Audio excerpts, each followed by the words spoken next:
नमाज जिन्होंने पढ़ ली है वो अपने घरों पर जाए। नमाजी हजरात अपने घरों पर जाए।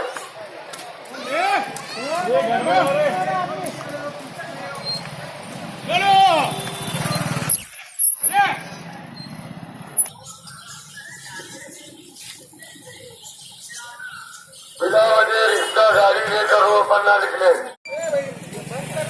कोरोना बीमारी से बचने के लिए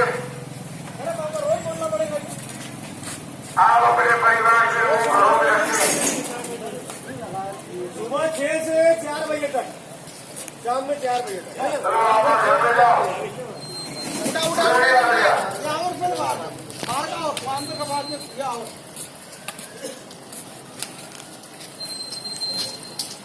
यस सर, या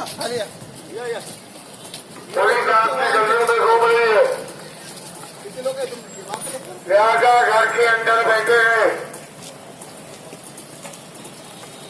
क्या लेके रहा है वरना सीधा समझता है।